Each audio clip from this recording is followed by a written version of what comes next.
two-dimensional figures. The first thing they actually talk about with two-dimensional figures is called a tessellation. A tessellation covers a plane with a pattern of one or more geometric shapes so that no overlaps or gaps happen. There's actually a lot of art that does tessellations. There's an artist named Escher that has some pretty famous tessellations. Soccer balls are tessellations. If you were to take the covering off a soccer ball and lay it out flat, you would see geometric shapes that do not overlap, that repeat. So this is an example of one. You have these square type patterns here. You have the triangular, and then you have these right here. So you have these repeated patterns that don't overlap, and that's basically what a tessellation is. Lots of artwork uses it, and I'll pull some later for y'all to look at. The first thing I want to look at as far as definitions here for the two-dimensional figures is what they refer to as closed curves.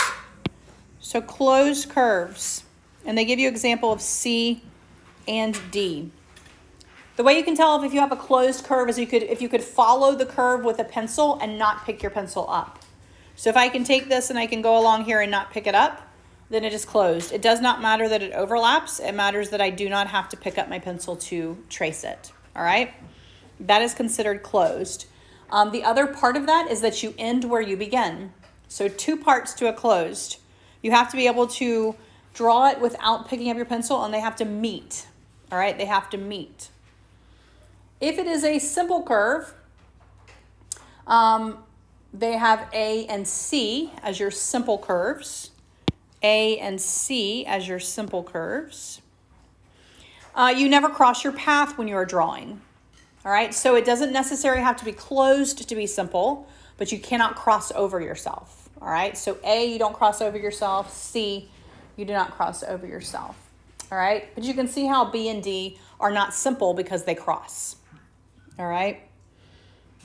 The curves will be planar curves that we look at. Curves are not necessarily confined to a plane, but the ones that we're going to look at are going to be planar, meaning they are going to be on one plane.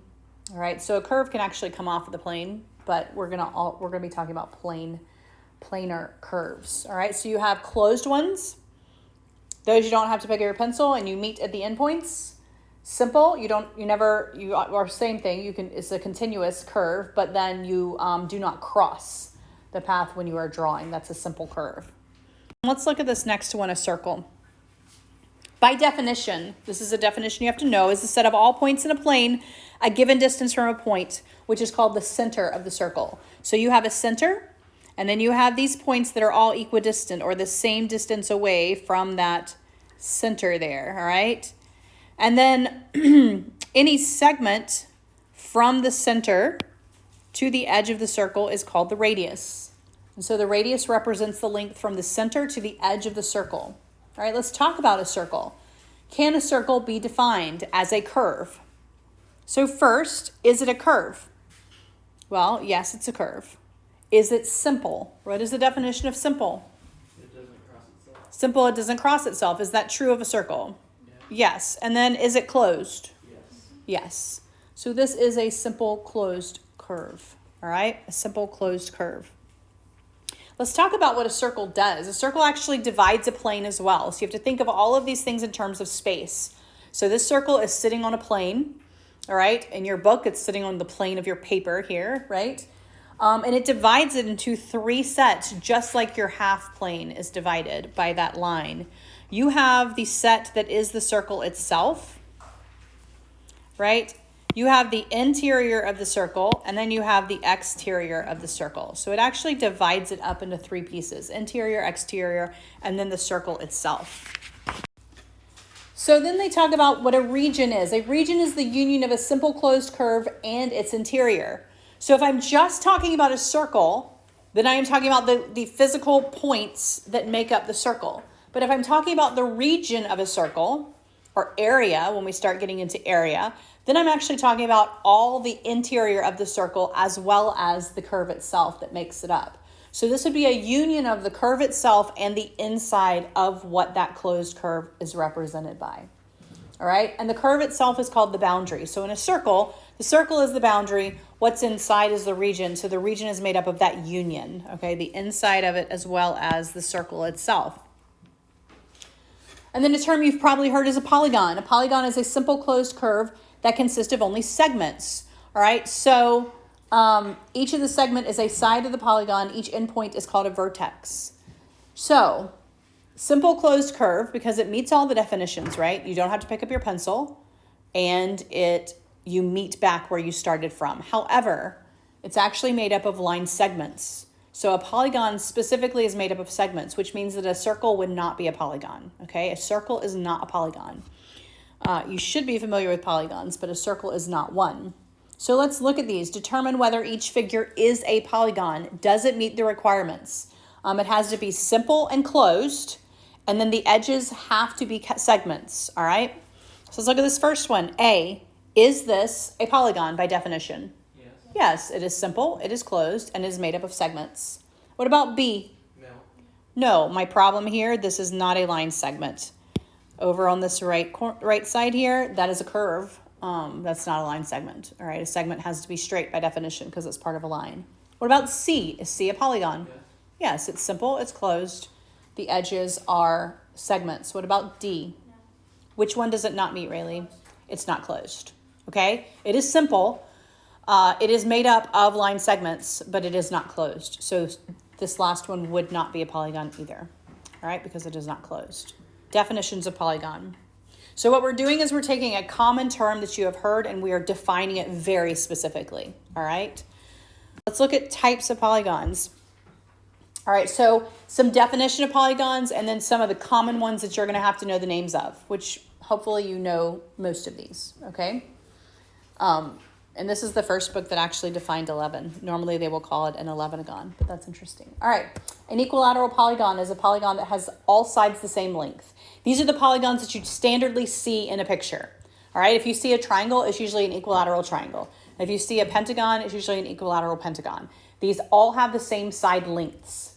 Equal angular polygon. All the angles inside the polygon have the same degree. All right? And then a regular polygon is one that is both equilateral and equal angular, meaning it has side lengths and angles that are all the same. And these regular polygons are the ones you are used to seeing when you just describe a polygon. So if you were to look at like a soccer ball, for example, the polygons on the soccer ball are regular. They're equal angular and equilateral. Let's look at the names. So most of these names you're familiar with. 3-sided is a triangle, 4 quadrilateral, 5 penta, these represent all the prefixes you've probably learned. 6 hexagon, 7 heptagon, octagon, nonagon, decagon, hentagon, dodecagon, and then after 12, they just name it by its side length. A 14agon, a 15agon. They won't go on and keep naming those. So the first 12, they will. You'll notice 1 and 2 are not up here. Why are 1 and 2 not up here? Because they can't be polygons.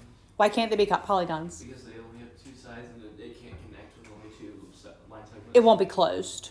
I mean, there's no way to close 2 line segments, right? It will form a line if you stick them together, okay? So these you should know. All right, classify these. So when you classify a polygon, you are going to have to do this just like we did with angles. Like we had acute, obtuse, and you have to classify the type of angle. You classify your polygons as well. What you're going to do is you're going to state, and we're going to talk about these terms here, concave, convex, whether it's equilateral, equal angular, regular, or none of these, all right? The first thing I want to talk about is concave or convex, all right? Concave is when you can draw the endpoints, but it's not contained inside. So think of it as it caving in on itself, okay? If it is concave, I can draw a line from one of the vertices to the other, and I will go outside the region potentially. If it is convex, then that won't happen. So if it is convex, it does not go down in on itself. And anytime I connect 2 of the vertices, I'll still stay inside the region, all right? And so the first thing we're going to look at are these concave or convex. So let's look at A. Is A concave or convex? Concave, it goes down in on itself. It is concave, all right? Now, let's talk about the next question. Is it equilateral? Equilateral means every side length is the same. So for this one, you have to look at the notation. The notation has these little red dashes here. One red dash compared to one red dash means they are the same length, okay? So this is equilateral because all the side lengths are the same. It tells me that by my notation. What about equal angular? Is this equal angular? So now I'm going to look at my angles. These four angles are the same, right? We can tell by my notation. But these angles right here have double lines. They are congruent to each other, but they are not congruent to the rest of them. So this is not equal angular, all right? Because it is not equal angular, it cannot be regular. It has to be both to be regular, okay? So for this one, if I were going to classify it, I'm going to say that it is concave, it is equilateral, and then I wanted to tell how many sides and name it. So how many sides does this one have? 7. What is my 7? Hep with a P, heptagon, okay? Heptagon. You do need to know how to spell it because spelling it wrong can actually change what it is. Heptagon, all right? That's how you would classify it. Those are the descriptions you could give it, all right? If it had been equilateral and equal angular, I would not have to list both of them. I would just say regular, all right? So go ahead and classify the other two. Go ahead and classify the other two, and then we'll do it together. All right, B. How many sides is B? 4. So what is this? This is a quadrilateral. Quadrilateral. Is it concave or convex? Concave. It's convex, right? Convex. Concave means it goes down in on itself. So you would have to be able to draw a line and it go outside. For these, you can draw to any vertex and it's going to be on the inside. So that is Okay, it means it actually goes down into the interior of the region. So a vertex goes down into the interior. So like this one, this actually falls inside these two. So to be concave, you have to be able to draw a line from this vertex and some other vertex and go outside. All right, in this case, you don't go outside. So this would be convex. All right, is it equal angular? No. Equilateral? No. So those are the only descriptions I can give it. I can name it and I can tell you if it's concave or convex. None of the other descriptions apply. What about this last one? How many sides is it? 8. That is an octagon. Is it concave or convex? Convex. Is it equilateral? Is it equal angular? Yes, so this is a regular polygon. This is a regular polygon. Okay?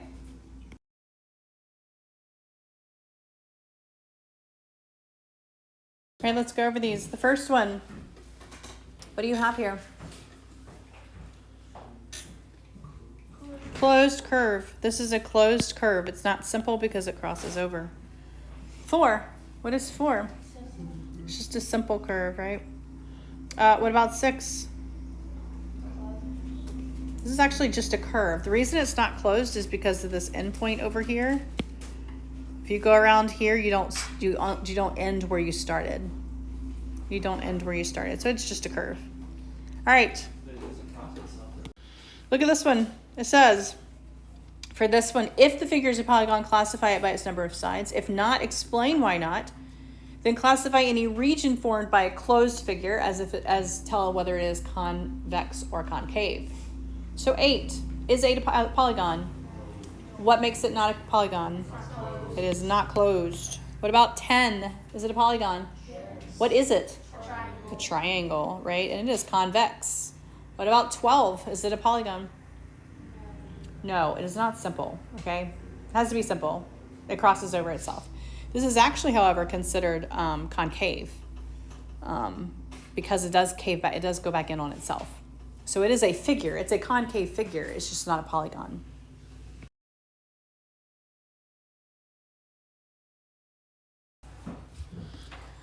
So we're going to talk about a little bit about vertices and order of vertices. One of the things that we look at when we look at polygons are diagonals. And so diagonals is one of the things you look at when you're trying to decide if it's concave or convex. Can I form the diagonals in these polygons, right? And will they stay inside? So specifically, a diagonal of a polygon is a segment that connects two non-consecutive vertices. The reason we say non-consecutive is you already have things that are connecting the consecutive ones. Those are your sides.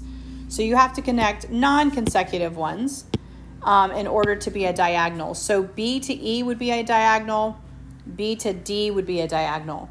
But the other ones, B to C, would not be a diagonal because that is a side. It's already designated as something here. One of the ways they describe the Trinity you'll often see in Bible class is with this triangle, and they will use diagonals towards the center to describe the relationship between the Father, the Son, and the Spirit. They are not each other, but they are all God, and so you see the connection between the diagonals. And so that's what we're looking at here when you create these that run on the inside. The other thing that they want to talk about is what happens to the segments that create the sides. So the segments that create the sides create the perimeter. Perimeter is something you should be familiar with, right? In terms of the geometric definitions here, your segments that create your polygon add up to a specific length, and that is your perimeter. And so if you look at the theorem below these figures, they define it, the perimeter of a regular n-gon, that's just saying some number-sided polygon, with side lengths s can be found by using the perimeter equals n times s. Why are they just multiplying? So in the past, we've said we'll just add up all the sides. They used the term regular here. Regular automatically tells you all the sides are the same length. So when they use the term regular, all you have to do is use one of the lengths and multiply by how many sides you have, because they have already told you the sides are the same length by using the word regular. Look at the examples here. Find the perimeter. They have not told us that all of these are regular. One is and one isn't, all right? So if we look at A is not a regular polygon. It is not equilateral. So to find this perimeter, I am simply going to add these three sides. 4 plus 8 plus 10. I'm going to add those up and I will get 22 centimeters. That will be my perimeter. For this next one, however, this is a regular polygon. I know it's regular because every side length is 9. And so for this one, if I know that it's regular, I can simply take the side lengths, which is 9, and I can multiply it by how many sides I have, which is what? 5. And so this one is 45. If it's regular, you can just multiply by how many sides. If it's not, you just need to add up all the way around. That is perimeter. All right, so try some perimeters here. 3 of them are pictures. They've given you just a picture description. The last one is a description based on the definition of the polygon and then what the side lengths are.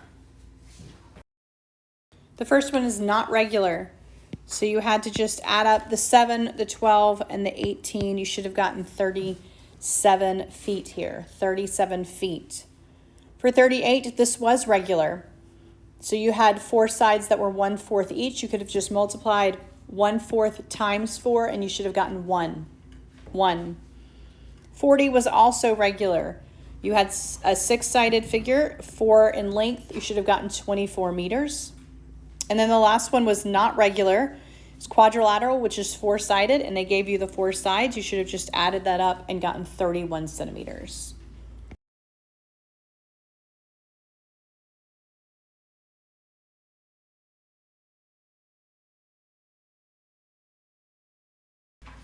All right, so let's look at page 34.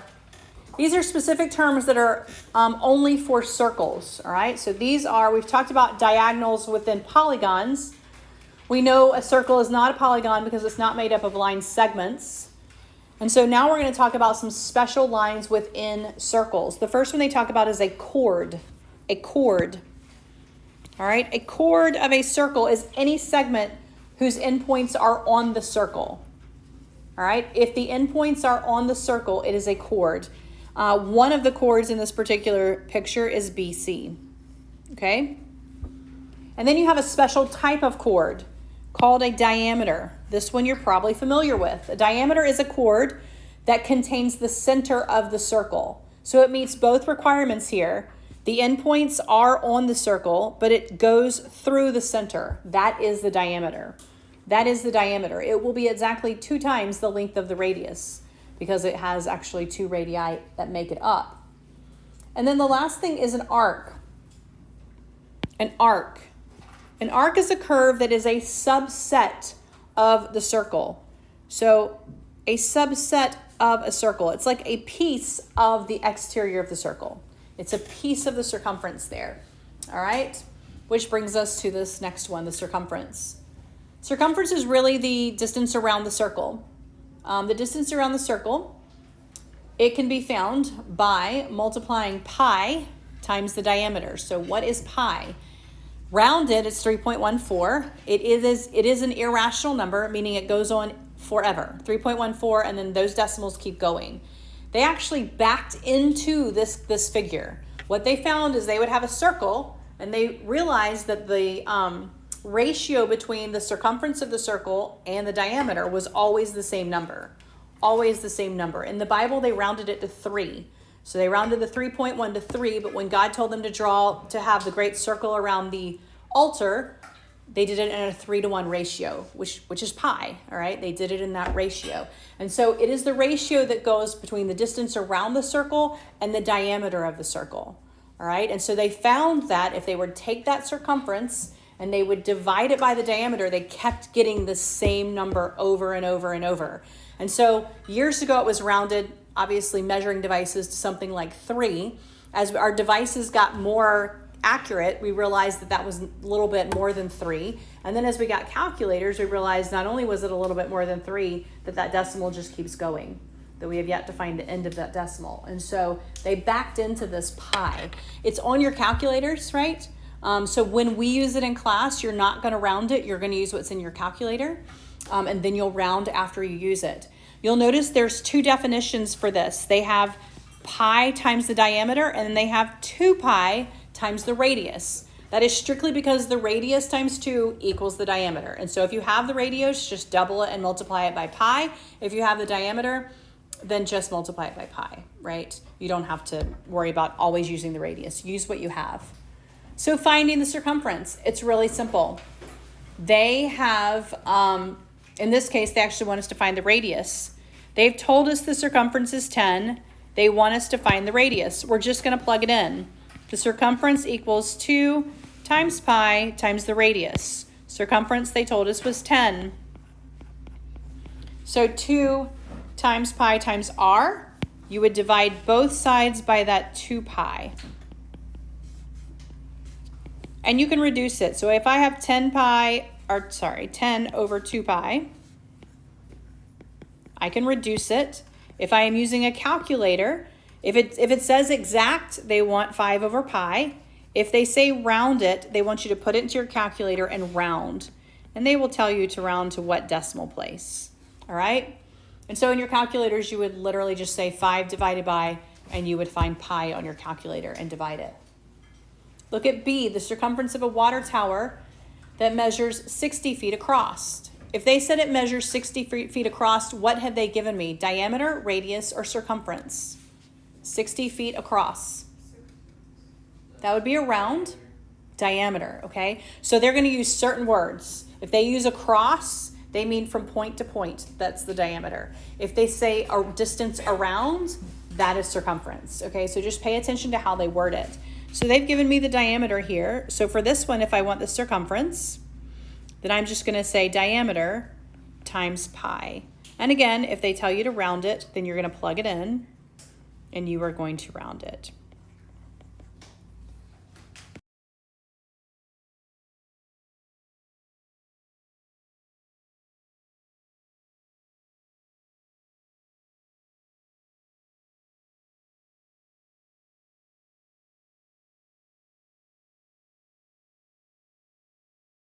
Let's look at these. Find the circumference of the circle with a radius of 7. They wanted the circumference. They gave you the radius. You had to multiply by 2 and pi to get 44.0 centimeters. You should have gotten 43.9 and something that would round up. When it rounds up, then it's going to bump that 9 to the next number. Okay?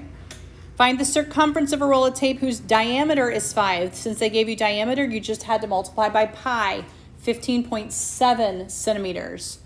15.7 centimeters.